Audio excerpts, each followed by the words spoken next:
नमस्कार, मी प्रियंका. शंकनाथ प्रस्तुत सल्ला डॉक्टरांचं या कार्यक्रमात आपलं स्वागत आहे. अन्नदारी अन्नमारी अन्न विकार करी या शब्दामध्ये अन्नाचं महत्त्व कळते. जसं तुम्ही खाल तशी तुमची वृत्ती आणि प्रवृत्ती कळते. तुम्ही कोणत्या वेळेत काय, कसं आणि कधी खाणार यावर आपलं वजन, पोटाचं घेर अवलंबून असते. संयुक्त राष्ट्रसंघाने मागील 2023 हे वर्ष मिलेट्सचे आंतरराष्ट्रीय वर्ष म्हणून घोषित केले. हे सर्व घडले मिलेट्सच्या आरोग्यदायी आणि पौष्टिक फायद्यांमुळे. हे धान्य फायबर, प्रथिने, जीवनसत्व आणि खनिजे यांनी समृद्ध आहे. या सगळ्यावरून आंतरराष्ट्रीय भरडधान्य वर्षासाठी केलेले India's wealth millets for health हे घोषवाक्य किती योग्य आहे हे लक्षात येते.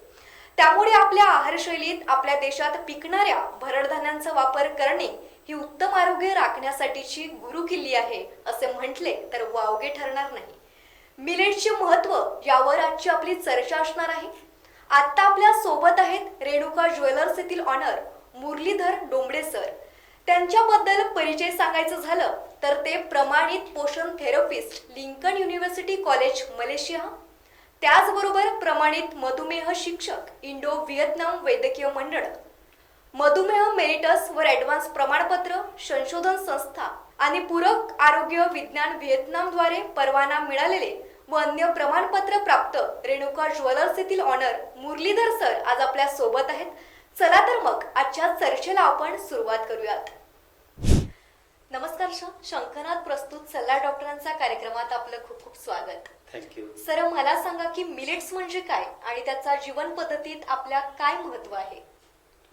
मिलेट्स मतलब एक फाइबर का फूड है वो मिलेट्स, यानी फाइबर की मात्रा सबसे ज़्यादा उसमें होती है. जैसे अभी फाइबर की अपने शरीर को क्या ज़रूरत है, किस काम में आती है. जैसे आप एक प्लेट में खाना खा रहे हो, ऑयली फूड, तो उस प्लेट को साफ करना है तो आप ऐसी पानी से तो साफ नहीं कर सकते. उसके लिए आपको एक तरह का ब्रश, डिटर्जेंट चाहिए, तो उसी से साफ होगा. तो उसी प्रकार से भगवान ने, नेचर ने वो ब्रश और डिटर्जेंट का वो मिलेट्स में डाल दिया है. तो वो जब अपने शरीर के अंदर में जाता है तो वो अपनी शरीर की सफाई कई बार करता है. Large intestine, small intestine. तो जितनी ज़्यादा सफाई होगी अपने शरीर की, उतने हम स्वस्थ रहेंगे, हम निरोगी रहेंगे, हमें कोई भी बीमारी होने के चांसेस कम हो जाएंगे. तो ये एक मिलेट्स का फ़ायदा है और मिलेट्स खाना ही चाहिए हर एक व्यक्ति ने, क्योंकि आज उतना उसका एडवर्टाइजिंग नहीं है, इसलिए लोगों तक की ये बातें पहुंच नहीं रही है कि क्या फायदे हैं, क्या गुण है वो मिलेट्स में. अच्छा सर, या भरडधान्याचे प्रकार कोणकोणते आहेत? भरड ज्वारी है, बाजरा है, मकई है, ऐसे और भी कई सारे प्रकार है. इनमें सबसे ज़्यादा फाइबर की मात्रा बहुत होती है. जैसे गेहूँ खाते हैं अपन, चावल खाते हैं, तो उसमें फाइबर 2% होता है. तो वो कुछ नहीं, वो इंटेस्टाइन में वो चिपकते रहता है, धीरे धीरे वो चिपकते रहता है. फिर वो टॉक्सिन बॉडी के अंदर में जमा होता है, उसी से हम बीमार पड़ते हैं. अच्छा सर, मला सांगा की पूर्वीची अन्न शिजवण्याची पद्धत आणि आता अनेक प्रयोग करून तयार केलेले अन्न, तर यातील फरकाच्या परिणामांबाबत काय सांगाल? देखो, पहले के जमाने में लोग खाना जो पकाते थे वो चूल्हे पे और मिट्टी के बर्तनों में, जैसे दाल पकाना है तो मिट्टी के बर्तन में पकाते थे और वो पकती थी तो उसमें सारे पोषक तत्व अवेलेबल रहते थे. आज हमने हमारा समय बचाने के लिए क्या किए, मॉडर्न टेक्नोलॉजी को एडॉप्ट कर लिए, एक्सेप्ट किए. क्यों किए? क्योंकि हमारा समय बचता है. समय बचता है इसलिए हम वो चीज़ें 15 मिनट में कुकर में सारा खाना पक जाता है, लेकिन उसमें पोषक तत्व रहते ही नहीं है. जैसे दाल पका रहे तो कुकर में पका रहे तो क्या होता है कि वायु का दबाव और नीचे से हीट, उससे वो दाल फट जाती है। वो फटने से क्या होता है कि उसके पोषक तत्व पूरे खत्म हो जाते हैं। तो इसके ऊपर तो काफी सारा जो है राजीव दीक्षित जी जो है उन्होंने बताई है ये बातें। तो इसलिए हमारे शरीर को कोई पोषक तत्व मिलता नहीं है, तो हम बार बार बीमार पड़ते रहते हैं। हमने वो चीज़ों की तरफ ध्यान नहीं दिए, हम सारा समय बचाते हैं और एक दिन वो बीमारी हो जाती है तो हॉस्पिटल के चक्करों में, हॉस्पिटल में एडमिट होके वो सारा समय वहाँ पे बिताना पड़ता। जो अभी बिता मतलब बचा रहे हमारा समय, वो वहाँ पे बिताना पड़ेगा। ये है सच्चाई। सर मला सांगा की आपल्या दैनंदिन जीवनातील आहार कसं असायला हवं? अपने दैनंदिन जीवन में आहार किस प्रकार का होना चाहिए, ये हमें समझना चाहिए कि किस प्रकार से हम जीवन जी रहे हैं। समय बचा बचा के खाना भी खाते हैं तो वो समय 5 मिनट के अंदर में वो खाना हो जाना चाहिए। देखो आहार किस प्रकार का होना चाहिए। देखो जैसे ही सुबह उठते हैं हमें गर्म पानी से स्टार्ट करना है। गर्म पानी पीना है 1 गिलास, फिर उसके बाद पेट साफ हो जाएगा। फिर उसके बाद में क्या होना है कि लोग चाय पीते हैं तो वो चाय जब शरीर के अंदर जाती है तो एक एसिडिक इन्वायरमेंट क्रिएट हो जाता है। तो एसिडिक इन्वायरमेंट क्रिएट हो गया तो वो सारा शरीर में एसिड भी फैलेगा, ब्लड में भी जाएगा, ब्लड भी एसिडिक होगा, वो उसको एसिडिटी की बीमारी हो जाती है, बहुत सारी कब्ज की बीमारी हो जाती है। तो हमें चाय से बचनी है।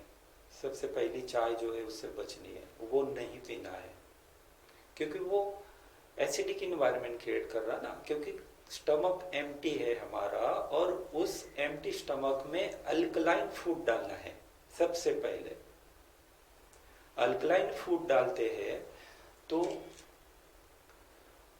हमारा जो बॉडी है हाँ। वो अच्छे से काम करेगा, एसिडिटी नहीं होगी। हम जो भी खाएंगे तो वो शरीर के अंदर में वो डिस्ट्रीब्यूट होगा अच्छे से, एसिडिक इन्वायरमेंट क्रिएट नहीं करेगा। तो सबसे पहले तो फ्रूट्स खाना है हमें, वो भी 4 प्रकार के जो डाइट में बता रहा हूँ, DIP डाइट डॉक्टर विश्वरूप राय चौधरी का। क्योंकि उन्हीं से हमने वो ट्रेनिंग लिया है। मैं नाइस एंड वॉइस एक्सपर्ट भी हूँ, उनके टीम में काम करता हूँ। अच्छा।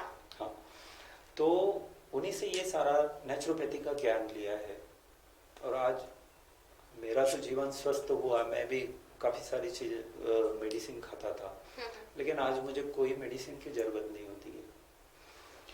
तो ये सारी चीज़ें जो है उनसे मैंने सीखा हूँ।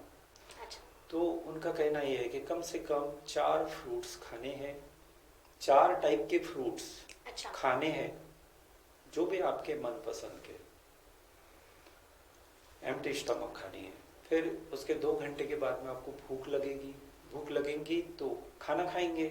तो खाना खाने से पहले प्लेट 1 2 प्लेट लेके बैठना है। प्लेट 1 कच्चा सैलेड, प्लेट 2 में जो कुक फूड, जो घर का बनाया हुआ पका हुआ वो खाना खाना है। अब ये सैलेड भी कितना खाते हैं, अब हम फ्रूट्स कितना खाते हैं, उसके भी एक हर दवा का एक डोज होता है। तो मान लो बॉडी वेट है आपका 70 kg, उसको गुना 10 कर लो तो 700 ग्राम बन जाएगा। मतलब आपका वो फूड इंडेक्स, जो फ्रूट्स खाने के लिए वो फूड इंडेक्स बोलेंगे, तो 700 ग्राम आपका वो एक दवा का डोज हो गया। वो खाना है। फिर उसके 2 घंटे के बाद भूख लगेगी, सैलेड खाना है। तो सैलेड का भी एक कैलकुलेशन है। तो बॉडी वेट अगर आपका 70 kg है तो गुना 5 कर लो, 350 ग्राम हो जाएगा। तो 350 ग्राम आपको सैलेड खाना है। फिर उसके बाद घर का पका हुआ कुक फूड खाना है। जो नियम लंच के है वही नियम सेम डिनर के भी है। अच्छा। ये तो स्वस्थ रहने के लिए हो गया। अब और बीमारियों को अपने को बचाना है कि बाहर से भी तो बीमारी आ रही ना, ये तो अपन इसको रोक लगा रहे। तो जो भी इंडस्ट्रियल फूड है, जितने भी इंडस्ट्रियल रिफाइंड फूड, ये चीज़ों को अवॉइड करना पड़ेगा, तभी हम स्वस्थ रहेंगे।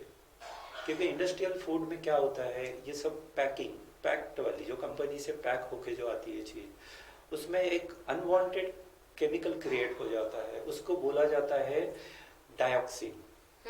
डायोक्सिन लाइक सब्सटेंस, ये गूगल पे आप डीएलएस का डेफिनेशन आप चेक कर सकते हैं। तो डायोक्सिन क्या होता है, कितना हार्मफुल होता है अपने बॉडी के लिए, तो वो आपको गूगल पे भी मिल जाएगा। तो इसलिए ऐसे इंडस्ट्रियल फूड जो है उससे बचना है अपने को। जितने भी ड्रिंक है, कई सारे जैसे फ्रूटी है, मैगी है, काफी सारे वो चीजों से, वो सब प्रिजर्वेटिव, अच्छा, नहीं रिफाइन किए वाले, ये खराब नहीं होते क्योंकि वो नेचर से आए नहीं ना। जी जी बिल्कुल। तो अननेचुरल चीज है, वो शरीर में जाएगी तो वो तो डिस्टर्ब ही करेगी बॉडी को जी। क्योंकि अपनी बॉडी जो बनाई है वो नेचर ने बनाई है। हाँ। किसी फार्मा इंडस्ट्रीज ने तो नहीं बनाई है। तो नेचर का सुनो, जो कुदरत के नियम है उसको पहचानो। कुदरत को हम बदल नहीं सकते हैं, कुदरत के नियमों से ही हमें चलना पड़ेगा। अगर हम कुदरत के नियमों के विपरीत चलेंगे तो हमें तो बीमारी भोगना ही पड़ेगा जी। वो कुदरत नहीं दे रहा ना बीमारी, वो तो बीमारी तो हमने क्रिएट की है शरीर के अंदर में। तो वो बीमारी वो एक ही इंसान ठीक कर सकता है दुनिया में, वो खुद। जी बिल्कुल। अपन खुद। वो कब? जब अपन नेचर के नियमों को एक्सेप्ट करेंगे, उस नियम से चलेंगे, तो वो डेफिनेटली हमें तो स्वस्थ होना ही है। जी, खरं तर आपल्याला जीवनामध्ये स्वस्थ आणि मस्त राहायचं असेल आणि औषधांपासून आपला बचाव करायचा असेल तर आपल्याला या जेवणाच्या वेळा पाळायलाच हव्यात। सर, खरं तर खूप सुंदर अशी माहिती दिलीत आमच्या प्रेक्षकांना।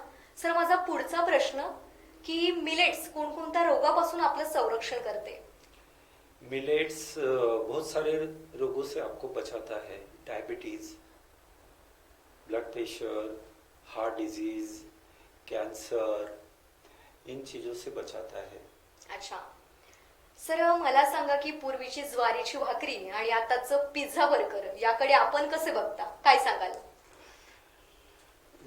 ये बहुत ही अच्छा इंटरेस्टिंग सवाल किया आपने कि पहले की ज्वारी की भाकर और आज का बर्गर, पिज्जा, इन दोनों में कंपैरिजन बहुत ही इंटरेस्टिंग है।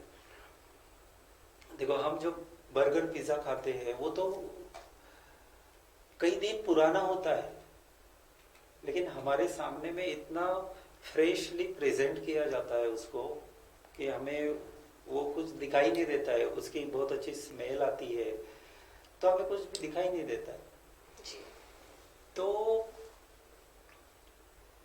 पिज्जा जो है वो एक रिफाइंड फूड है, वो तो नहीं खाना चाहिए क्योंकि उससे रिफाइंड फूड से तो ओबेसिटी, बहुत सारी कैंसर, ये काफी सारी बीमारियां उससे होती है। बार बार बीमार पड़ते रहते हैं। आज का व्यक्ति जो है, आज का जो युवा पीढ़ी, वो एडिक्टेड है ये चीजों के। अब एडिक्टेड क्यों होता है ब्रेन अपना, उसके पीछे का कारण क्या है? उसमें एक केमिकल होता है एमएसजी नाम का केमिकल होता है। वो केमिकल क्या करता है, स्मेल के माध्यम से ब्रेन को हिट करता है। अच्छा। जैसे मान लो आपको भूख, मान लो आपका पेट भरा हुआ है और ऐसी स्मेल आपको आ गया, जो पिकलियन स्मेल बोलते हैं उसको, वो स्मेल आ गई तो वो ब्रेन हिट करता है कि भूख लगा दिया जाए। तो लिवर भूख लगा देता है तो वो इंसान खा लेता है। तो ये एमएसजी जो है एडिक्टिव होता है, उससे अपने को एडिक्शन लगता है।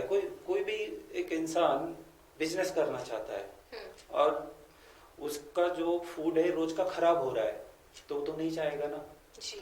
और वो तो ये चाहेगा कि मेरा प्रोडक्ट ज्यादा से ज्यादा मार्केट में लोग पसंद करें, ज्यादा से ज्यादा बिक्री हो मेरे प्रोडक्ट की।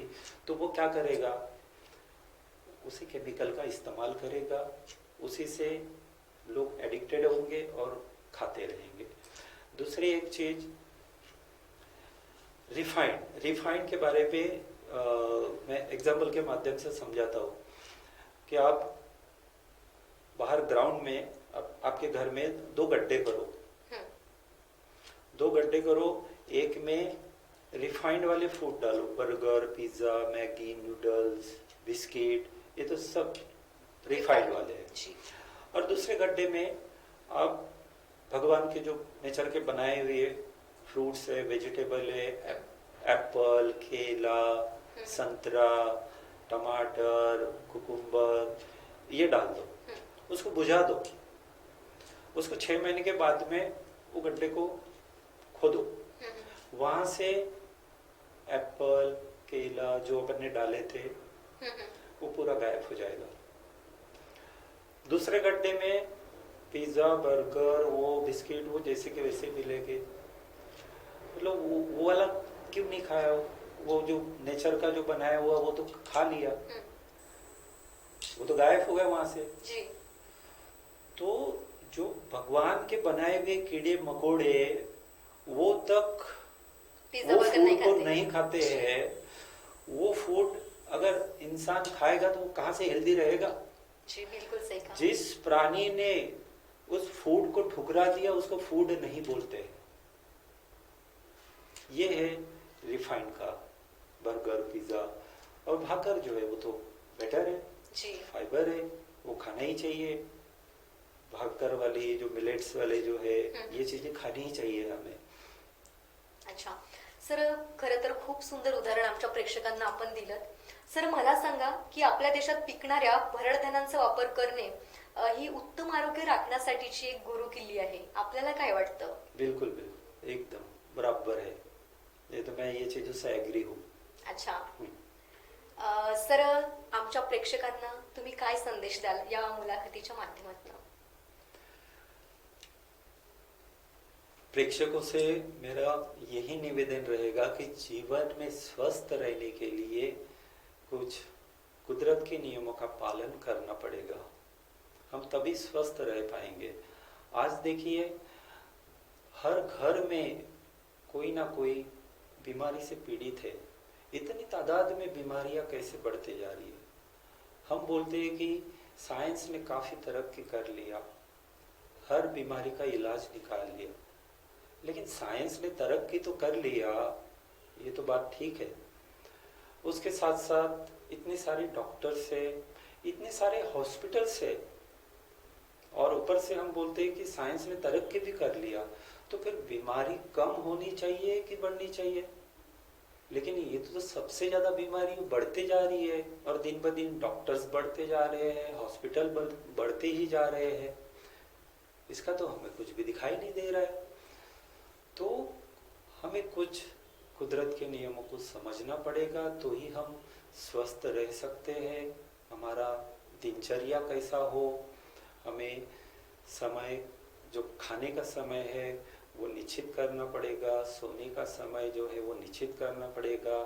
आज हमारे पास समय ही नहीं है। किस वजह से समय नहीं है? मोबाइल के वजह से।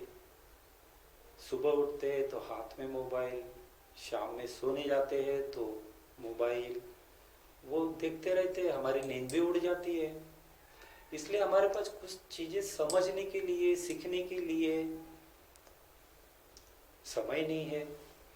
तो स्वस्थ रहने के लिए लोग बोलते हैं कि मेरे पास में करोड़ों रुपए धन है, मैं अपने आप को अच्छे से बचा लूंगा, अच्छे बड़े डॉक्टर, अच्छे डिग्री वाले डॉक्टर के हाथ से मैं अपना ट्रीटमेंट लूंगा, अच्छे हॉस्पिटल में एडमिट होऊंगा। फिर पैसे वाले लोगों की मौत नहीं होनी चाहिए। फिर इतने बड़े बड़े लोगों की हिस्ट्री है गूगल पे, वो आप देखिए क्या हाल हुआ उनका। बिल क्लिंटन से, स्टीव जॉब्स है, क्या हाल हुआ। ये तो करोड़ोंपति लोग थे ना, फिर इनको क्या मिला? तो बिल क्लिंटन का भी एक उदाहरण है कि वो जब उनकी 4 बार बाईपास सर्जरी हुई, वो सर्जरी पे सर्जरी, सर्जरी पे सर्जरी होती जा रही थी, और वो बुद्धू से दिखने लगे। जब वो अपने भारत देश आए और ऐसे ही उन्होंने उनको सलाह दिया कि आप ये नेचुरोपैथी का फॉलो कीजिए, तो उन्होंने जब वो एक्सेप्ट किए और पालन करना स्टार्ट किए तो वो इतने ज़्यादा स्वस्थ हुए। और मीडिया ने उनको पूछा भी आपके हेल्थ का राज क्या है, उन्होंने बताया ये सारी चीज़ें, वो उनकी इंटरव्यू गूगल पे भी है, आप देख सकते हैं। तो हेल्दी रहने के लिए बस कुदरत के करीब जाओ तो ही हम स्वस्थ रह सकते।